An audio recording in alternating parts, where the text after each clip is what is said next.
मैंने कभी अपने पति के साथ रात नहीं गुजारी थी क्योंकि मुझे अपने पति से नफरत थी। फिर एक रात मैंने सारी हदें पार करके अपने 3 दोस्तों को घर बुलाया और फिर नशे की हालत में तीनों दोस्तों ने मिलकर मेरे साथ। जरूरी नहीं कि इंतज़ार सिर्फ अपनी मन पसंदीदा चीज़ों का ही किया जाए, कभी कभी हमें उन चीज़ों का भी इंतज़ार करना पड़ता है जिनसे हमें नफरत होती है। इसलिए मैं भी आज दुल्हन बने बैठी अपने सबसे नापसंदीदा इंसान का इंतज़ार कर रही थी। वह नापसंदीदा इंसान कोई और नहीं बल्कि मेरा पति था, जिससे अभी थोड़ी देर पहले मेरा विवाह हुआ। मेरा आलीशान कमरा खूबसूरती से सजा हुआ था, लेकिन काश कमरे की तरह मेरा हमसफर भी खूबसूरत होता, लेकिन ऐसा नहीं था। मैंने अपने कपड़े भी नहीं बदले थे, ना ही जेवरात से खुद को आज़ाद किया था।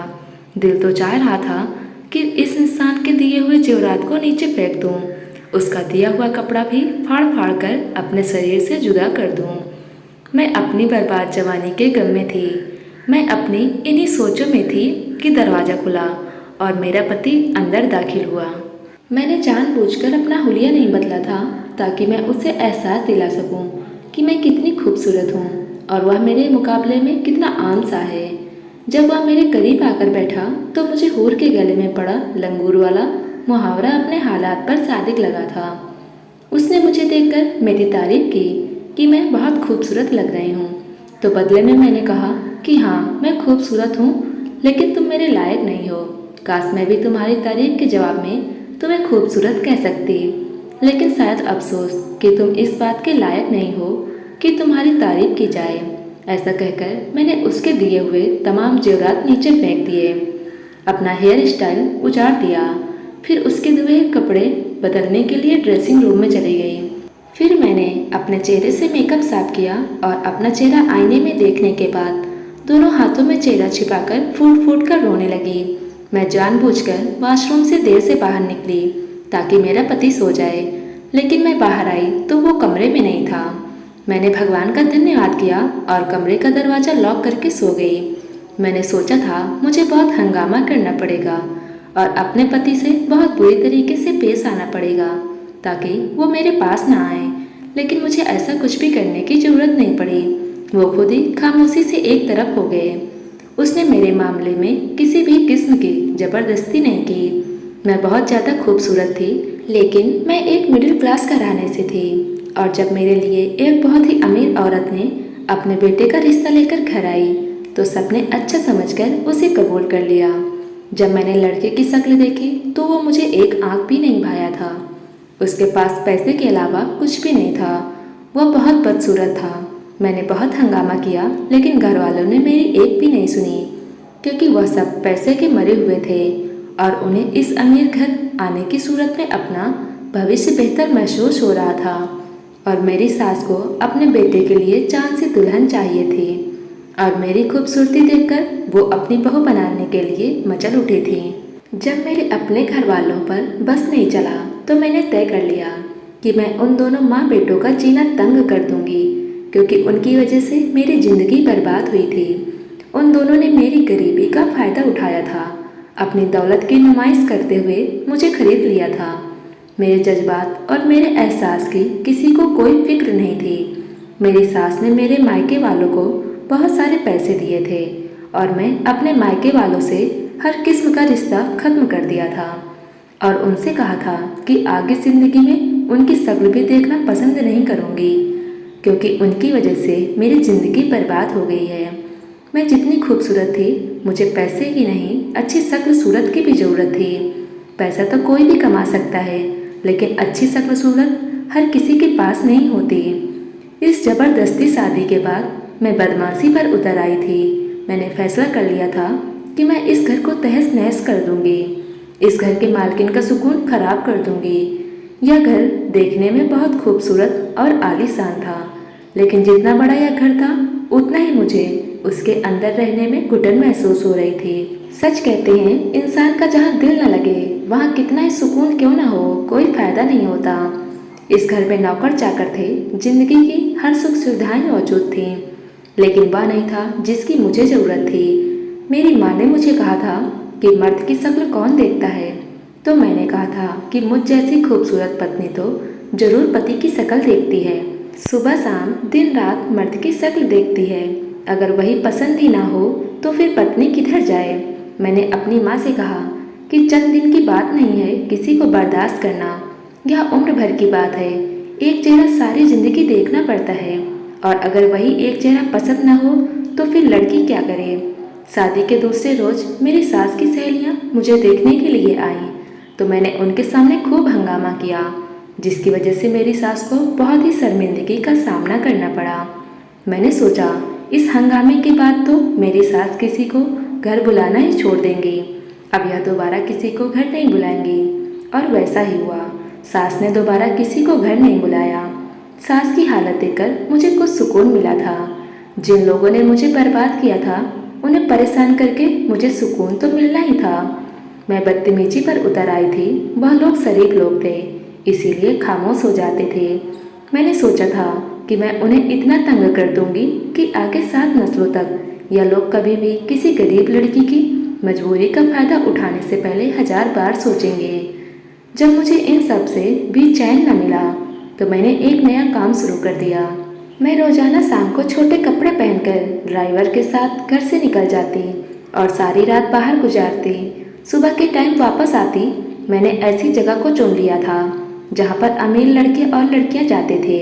शहर में इस तरह की बहुत सारी जगह थी जो कि खास अमीर नौजवानों के लिए बनाई गई थी, और वह लोग वही सारी रात गुजारते थे। दूसरे देश में ऐसी जगह को नाइट क्लब का नाम दिया जाता था, लेकिन हमारे देश में ऐसी जगह का कोई खास नाम नहीं था। हमारे देश में ऐसी जगह को छुपाकर इस्तेमाल की जाती थी ताकि कोई पुलिस का छापा न लग जाए।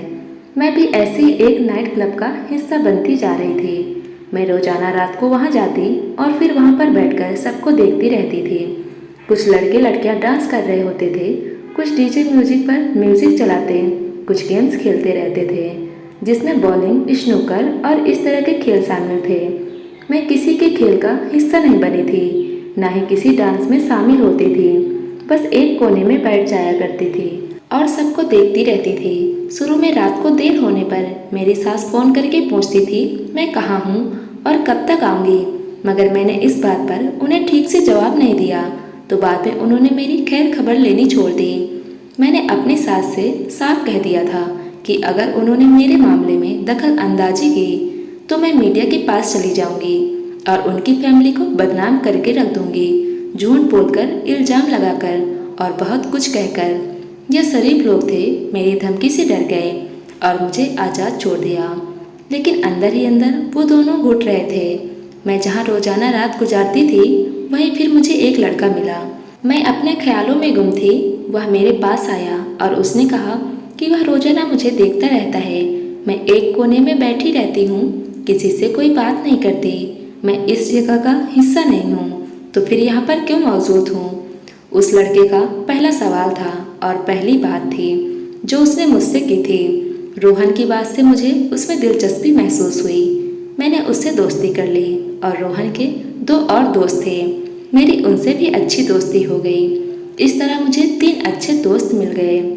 पहले मैं इस जगह पर मजबूरन आया करती थी ताकि मैं अपनी सास और अपने पति को तकलीफ पहुंचा सकूं, लेकिन अब मुझे यहाँ पर रोहन जैसे दोस्त की संगत मिल गई थी और मुझे बहुत अच्छा लग रहा था। उन तीनों की यह बात बहुत अच्छी थी कि वो तीनों अपनी हद में रहते थे। मैं गुस्सा जरूर थी, लेकिन मुझे भी अपनी हद का अंदाजा था। दोस्ती हो गई थी, लेकिन उसने मुझे कभी भी न डांस के लिए न किसी गलत फरमाइश के लिए मजबूर किया था। हम शाम को इकट्ठे होते थे और सारी रात बातें करते थे, इधर उधर घूमते थे, लड़के लड़कियों को देखकर उन पर हंसते एंजॉय करते थे और फिर सुबह होने से पहले घर चले आते थे। मुझे इन तीनों से दोस्ती में कोई भी बुराई महसूस नहीं हो रही थी। एक दिन मैं वहाँ से वापस आई तो मेरी सास मेरे इंतजार में बैठी हुई थी। उन्होंने मुझे देखते हुए कहा कि अब बहुत हो गया है, वो ज़्यादा बर्दाश्त नहीं कर सकती, बेहतर होगा मैं यह घर छोड़कर चले जाऊँ। उनका बेटा मुझे डिवोर्स देने के लिए तैयार है। सास की बात पर मैं ज़ोर ज़ोर से हंसने लगी और मेरी सास मुझे हैरत से देख रही थी कि मैं हंस क्यों रही हूँ। मैंने उनसे कहा कि मैं इतनी जल्दी उनका और उनके बेटे की जान नहीं छोड़ने वाली हूँ। मेरी ज़िंदगी को माँ बेटे ने मजाक समझ रखा है कि जब चाहे मुझे इस घर में ले आएं और जब चाहे घर से निकाल लें। मैंने उनसे कहा कि मैं इसी घर में रहूँगी और अगर मुझे यहाँ से किसी ने निकालने की कोशिश की तो मेरी मौत के जिम्मेदार वो खुद होंगे। मेरी सास एक बार फिर से मेरी धमकियों से डर गई थी और खामोश हो गई, लेकिन सास की बातों ने मुझे एहसास दिला दिया था। मैंने सोचा था अभी से मेरी सास मुझे घर से निकालने की बात कर रही हैं। अब इसी घर में उनकी आंखों के सामने बेशर्मी की तमाम हदें पार कर दूंगी। इसी मकसद के लिए मैंने रात को नाइट क्लब में जाने की बजाय रोहन और उसके दोनों दोस्तों को घर पर बुलाना शुरू कर दिया। मेरे तीनों दोस्त रात को घर आ जाते थे और मैं उनके साथ डाइनिंग रूम में बैठकर शोर शराबा करती, अपनी सास और अपने पति को खूब जलाती थी। मैं अपने दोस्त से कहती वह ऊंची ऊंची आवाज़ में हंसे या उल्टी सीधी बातें करे ताकि उनकी वह बातें मेरी सास और मेरे पति के कानों तक पहुँचे और उनके दिल जले। मेरी सास तो हमें इस तरह से देखकर जहर का खून भर के रह जाती थी। फिर एक दोस्त सिगरेट लेकर आया जिसमें नशा था। मैंने अपनी सास को दिखाने के लिए वह सिगरेट मुंह में लगा ली और सास को दिखाने के चक्कर में रोजाना सिगरेट पीने की वजह से मुझे नशे की भी लत लग गई थी। मैंने यह भी नहीं सोचा था कि इनको दिखाने और जलाने के चक्कर में मैं खुद को बर्बादी की तरफ ले जा रही थी। रोहन और उसके दोनों दोस्त मुझे दोस्ती के नाम पर बुराई की तरफ ले जा रहे थे और मुझे कुछ होश ही नहीं था। एक दिन मेरे पति जल्दी घर आ गए और मुझे रोहन और उसके दोनों दोस्तों के वीडियो दिखाने लगे जिसमें वह 3 लड़कियों के साथ गलत हरकत कर रहे थे। मैंने यह सब देखकर ठिठाई से अपने पति के सामने चीखती चिल्लाने लगी और बोली कि मैं यह सब जानती हूँ, मुझे कोई फर्क नहीं पड़ता। मेरी बातों से मेरे पति का चेहरा फीका पड़ गया था। वो मुझे बेयकीन और सदमे में देख रहे थे। उनकी आंखों में नमी चमक रही थी, मगर मुझे तब भी उसका कोई एहसास नहीं हुआ। उल्टा मैंने उन्हें बुरा भला कहना शुरू कर दिया और बोली उसकी नसीब में खूबसूरत लड़की नहीं है तो वह दूसरे लड़कों के नसीब से जलने लगा है। रोहन और उसके दोस्त खूबसूरत लड़के थे, इसीलिए उन लड़कियों के काबिल भी थे।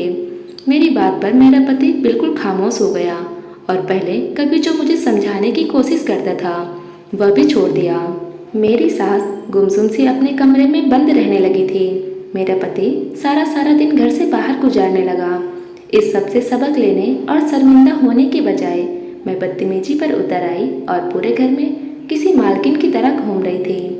अपने दोस्तों को भी बुलाकर मैं घर पर किसी न किसी कमरे में ले जाती और खाते पीते मूवी देखती रहती। मेरी इस अय्यासी और बदचलने की वजह से मेरी सास को एक दिन दिल का दौरा पड़ गया और मैं जो घर पर ही थी अपनी सास को अस्पताल ले जाने के बजाय सुकून से अपने कमरे में जाकर बंद होकर सो गई। मेरी सास की एक नौकरानी थी जिसने मेरी सास को संभाला और मेरे कमरे का दरवाज़ा बजाकर मेरी सास को अस्पताल ले जाने को कहने लगी। मुझे इस नौकरानी से बहुत उलझन थी क्योंकि वह पढ़ी लिखी लड़की थी जो हालात की सताई हुई इस घर में नौकर बनकर रह रही थी। वह लड़की सांवली थी मगर बहुत ही तेज थी और पहले दिन से मैं उसे इस घर में अपनी सास के साथ देख रही थी। वह हर मामले में बढ़ चढ़कर हिस्सा लेती थी और फिर उसका मेरे कमरे में दरवाज़ा बजाकर मेरा सर खाना मुझे बहुत गुस्सा आ रहा था। मैंने कमरे से निकलकर उसे नफरत से धक्का दिया और गुस्से से कह दिया कि अगर उसे इतनी परवाह है तो वह खुद अपनी मालकिन को अस्पताल ले जाए। मेरी बातों पर वह लड़की हैरान रह गई और वहाँ से चली गई। मैं नहीं जानती थी फिर क्या हुआ, उस लड़की ने कैसे मेरी सास को अस्पताल पहुँचाया, मगर अगली सुबह एम्बुलेंस मेरी सास की लाश को घर पहुँचा गई थी और उसे घर लाने वाली वही नौकरानी थी, जबकि यह मेरी जिम्मेदारी थी। अपनी सास की मौत पर पहली बार मेरा दिल दहल गया था। मेरी सास एक अच्छी औरत थी जिसने कभी मुझे कोई नुकसान नहीं पहुंचाया था। मुझे उसकी मौत का थोड़ा अफसोस हुआ था। मुझे पता चला कि मेरा पति शहर से बाहर था, इसलिए वह रात के वक्त अपनी माँ की हालात के बारे में जानकर भी पूरी तौर पर वापस नहीं आ पाया। अब वह जब घर लौटा तो आगे उसकी माँ की लाश पड़ी हुई थी। मेरे पति का सदमे से बुरा हाल था। उसके पास उसकी माँ थी जो अब दुनिया में नहीं रही। सर मार मार कर रो रहा था और मैं कमरे में बंद उसे सुन रही थी। जब मेरी सास की लाश उठी और उस घर में मेहमान कुछ कम हुए तो मेरे पति मेरे पास कमरे में आए। मुझे लगा था वह अपना दुख बांटने आया होगा और पहली बार मैंने उसे बेइज्जती करने का नहीं सोचा, बल्कि मैं उसे तसल्ली देना चाहती थी। मगर अब बहुत देर हो चुकी थी और मेरा बाजू पकड़कर मुझे कमरे से बाहर खींचकर ले गया और बोला कि मैं उसके घर से चली जाऊं, वह मुझे डिवोर्स भेज देगा। मैं अपनी आदत के मुताबिक गुस्से में आ गई और उसे धमकाने लगी कि वह मुझे ऐसे नहीं निकाल सकता, मैं उसे सब लोगों में बदनाम कर दूंगी। मेरी धमकी पर उसने जो मुझे कहा वह सुनकर मेरे होश उड़ गए। वह बोला, तेरी धमकियों से कोई फर्क नहीं पड़ता। सब लोग जानते हैं कि तू बद किरदार लड़की है और लोग कई बार उसे ऐसी बद किरदार पत्नी को डिवोर्स देने की राय भी दे चुके हैं। मगर उसकी माँ एक अच्छी औरत थी।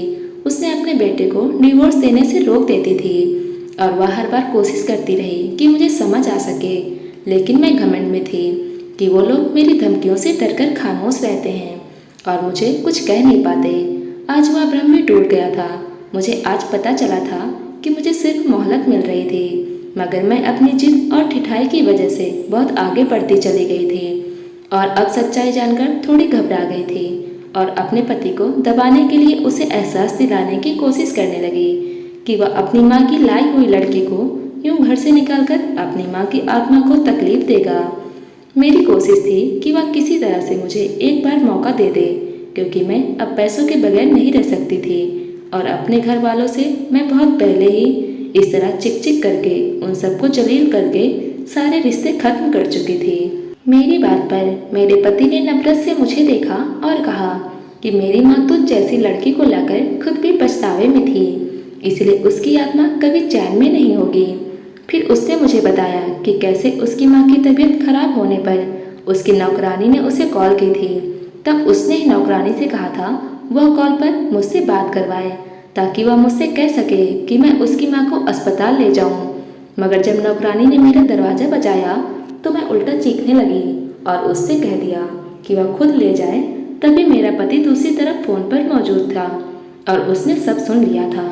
वह बोला कि उसने तभी सोच लिया था कि वह अब डिवोर्स लेकर ही रहेगा और उसकी माँ तड़प तड़प कर दुनिया से चली गई।